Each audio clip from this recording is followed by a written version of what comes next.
Halfland, an ahistorical prehistory. Part 11. Pillage and Pestilence. As the first century of the Common Reckoning drew to its close, goblins had been living in Halfland for over 60 years. Over this period their settlements had gradually spread across the Goblin Downs, until the goblins reached the southwestern extremity of those hills, and, for the first time, looked down upon the city of Dogopolis. Dogopolis was thriving. The city had grown around a fine natural harbour, and the offshore waters were rich in fish. Moving inland, the coastal plain was fertile. The city was renowned for its swollen grapes and the fruity red wine that was made from them. Many ships sailed up and down the coast between New Lixia and Dogopolis, and the merchants grew rich. The goblins founded villages in the hills. Here they tended sheep and worked metal, and they traded the wool and cheap tools that they produced with the citizens of Dogopolis, exchanging them for wine and olives and fish and silver coins. And, for a while, everyone was happy. But goblins will be goblins, and it was not long before the good citizens of Dogopolis were muttering about sharp trading practices and missing livestock. No doubt the goblins would tell the story differently, and maybe there was fault on both sides. But whatever the cause, tensions grew. Matters reached a head when a group of goblin traders, bringing their wares to market, was ambushed in a hillside valley. The goblins were despoiled of their property, and several of them were killed. The goblins retaliated. Although they had previously been accused of stealing cattle, they had always denied this.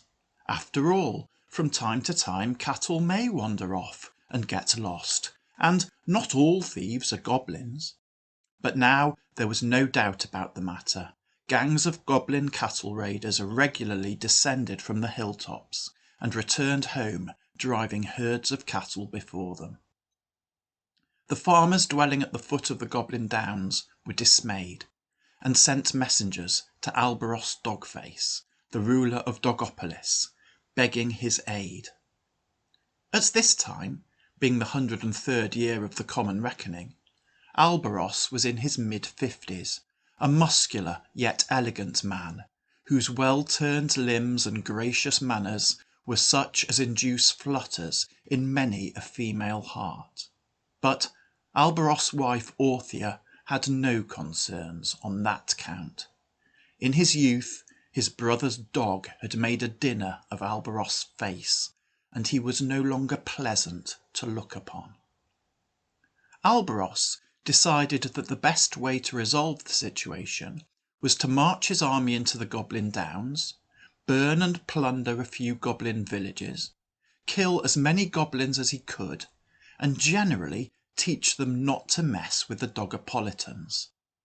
Although as plans go it was somewhat crude, there was no reason to consider that it would not be effective. However, it was not effective. As Alberos and his army marched up a valley heading into the Goblin Downs, they were ambushed by a force of goblins and torn to shreds. Alberos was lucky enough to escape with his life, but he returned to Dogopolis with his tail between his legs, and the farmers at the foot of the Goblin Downs had to defend themselves from goblin raids as best they could. In the event, they were quite effective in doing this. A few goblin raiding parties were cut to pieces, and the raids largely ceased. An uneasy peace was restored. In the 104th year of the Common Reckoning, Selapos, the king of New Lixia, died. He was succeeded by his son, Oltes. In the east of Halfland, the orcs had been settling the southern shores of the inland sea and pushing upstream along the Orcan flood until they reached the foothills of the mountains that they named the Wolf Rocks, for it was here that the orcs first encountered the great wolves with which they are so associated in the public mind. According to legend, the first orc who successfully domesticated a great wolf was named Lurga. The story goes that Lurga was hunting in the hills with his dogs, which were chasing down a deer. This part of the story does seem credible. Because orcs did not use missile weapons, which they considered to be disreputable and cowardly, they did indeed typically use dogs for hunting. It is said that Lurga's dogs were successful in catching and bringing down their quarry, but that a giant wolf, attracted no doubt by the scent of freshly spilled blood, appeared on the scene and took possession of the prize. It appears that Lurga's dogs attempted to prevent the wolf from doing so, but unsuccessfully, because when Lurga, who had been outpaced in the chase, arrived, he found the wolf in the process of devouring the dead deer, surrounded by the dead and mutilated bodies of his dogs. Apparently, this sight drove Lurga into a ferocious rage, and he struck off the wolf's head with a single blow of his sword. Having thus avenged his dogs, he regathered himself and prepared to head back home, when he heard a quiet whimpering. On investigation, Lurga found a small female wolf cub cowering under a nearby bush. Regarding possession of this cub as fair recompense for the loss of his dogs, he took the cub home with him and hand-reared it.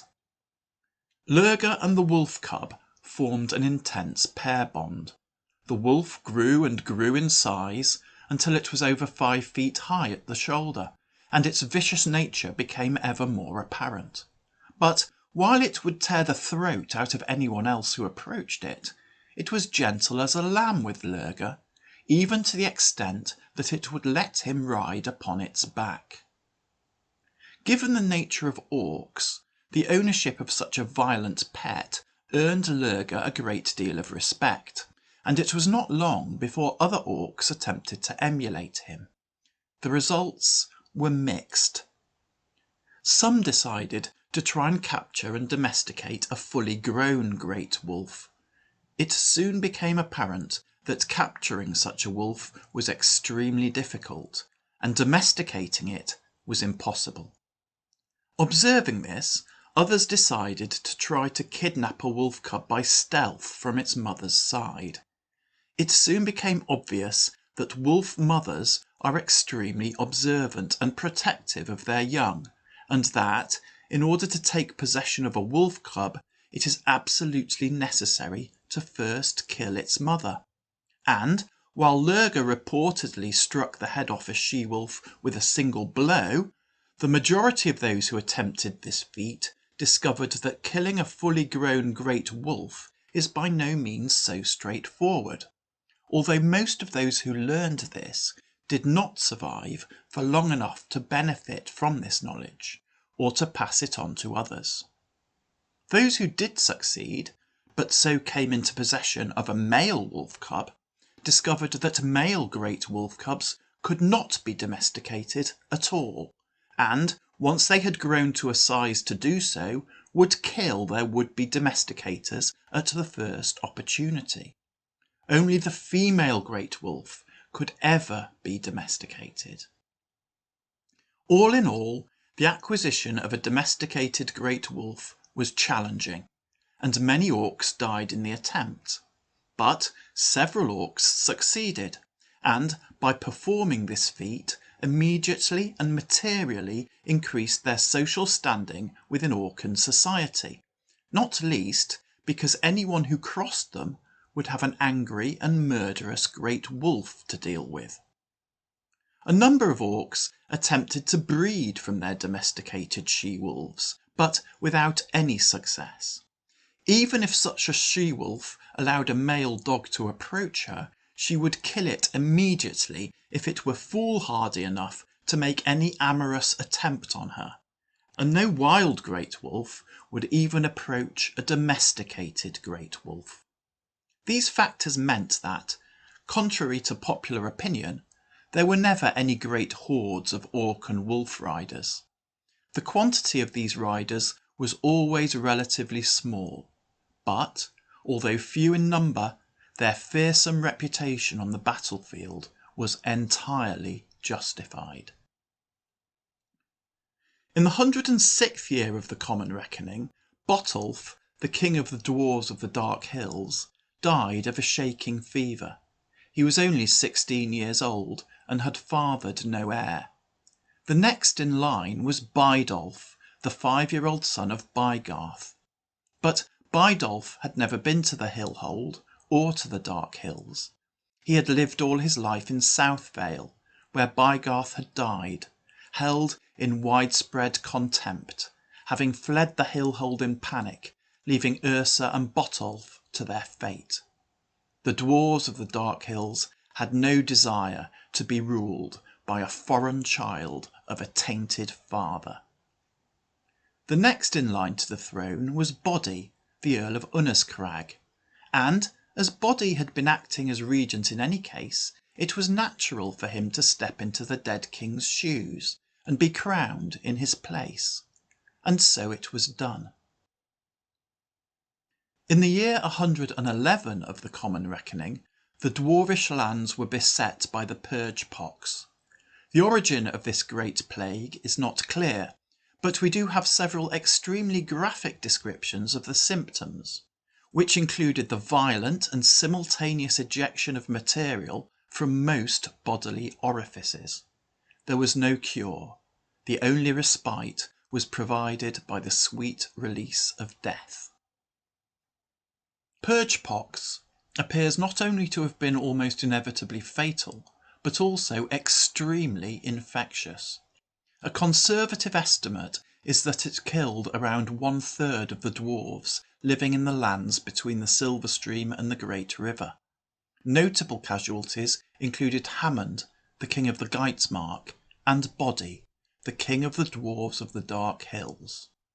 In the Geitsmark there was much mourning for King Hammond, but Queen Ranveig maintained her firm grip on the reins of the state, now ruling alone. Things were not so peaceful in the Hillhold, where the death of King Boddi created a power vacuum, and 3 contenders were trying to fill it. Boddi had fathered 1 son and 4 daughters. The son had predeceased him, childless, but his eldest daughter, Ingvild, had married Hunwulf, the then Lord of Dwarfbridge. Following the death of Hunwulf and the fall of Orm at the Battle of Absley, Ingvild had returned to the Hillhold with her 3 children. The younger 2 of these children had died before reaching adulthood, but her eldest child, Halvard, was now a young dwarf of 22 years. Before his passing, Boddi had bequeathed the earldom of Unnascrag to Ingvild, and his crown to Halvard. But Yrsa had different ideas. She argued that, as Boddi had left no male descendants, the crown should pass to her daughter, Asta, the child of King Borgar. She ignored the prior claim of Bydolph, son of Bygarth, but then, to be fair, so did everyone else. Yrsa was beloved and respected by the dwarves of the Dark Hills, and many of them supported Asta's claim. The final claimant to the throne was Olvir, the son of Orin and Luta. Now Luta was the daughter of Ludin and Haldis, and Haldis was the eldest daughter of King Bodolph. It is therefore fair to say that, although he had some royal blood, Olvir's genealogical claim upon the throne was somewhat tenuous. Nor did he have any military prowess or experience of wielding power. He was a cosseted youth of 18 summers. Luta had inherited great estates from Haldis, and one of the things she had found attractive in her selected husband, Orin, was that he also held great tracts of land.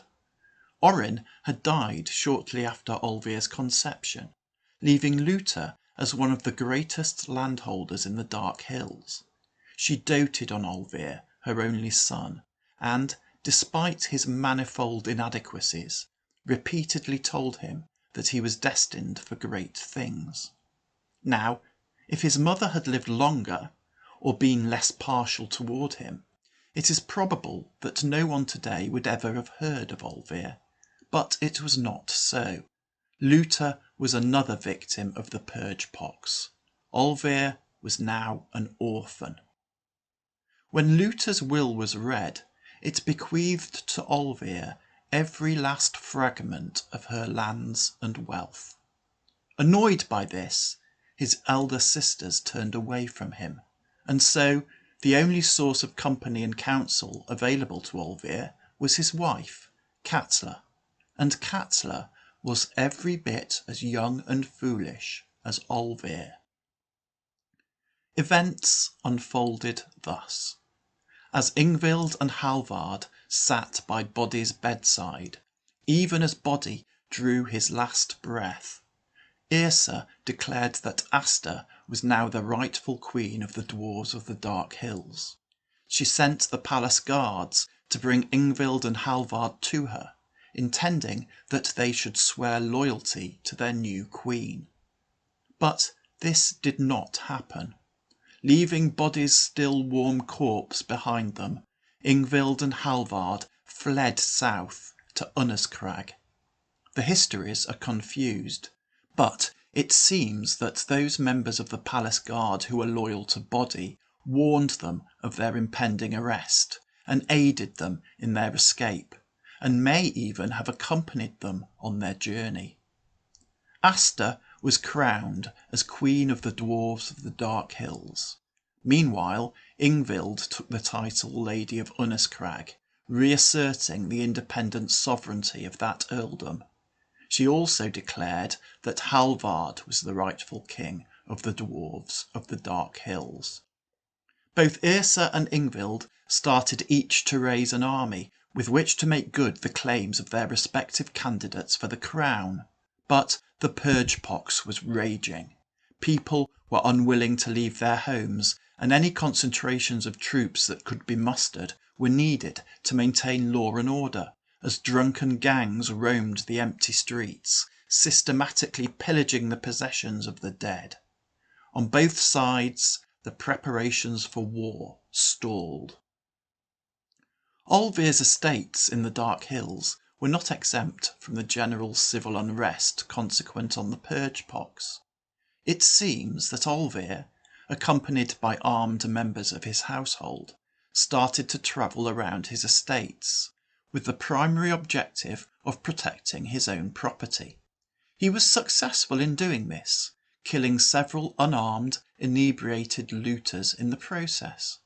His peasants acclaimed him for restoring law and order, and this acclaim went to his head. He started preaching. Olvir preached that the purge pox and resulting lawlessness had been inflicted by the gods upon the dwarves of the Dark Hills to punish them for falling away from the old ways. He claimed that his success in reimposing the rule of law was a sign that the same gods had chosen him as the dwarf to restore tradition and bring the people back to the straight and true path, and that therefore he should be king, and that Katla should be high priestess of all the gods, the voice of heaven. Now, dwarves are down to earth and commonsensical folk, and in normal times they would have ignored Olvir, or laughed at him, or sought to exploit his eccentricities in a way that resulted in a transfer of his wealth to them. But these were not normal times, and many dwarves heard Olvir's words and believed that he could lead them to better times. And when he announced that he was going to march on the Hillhold and seat himself upon the royal throne, they followed him. Advised by her mother, Asta sent what forces she could muster to intercept Olvir and destroy both him and his uprising.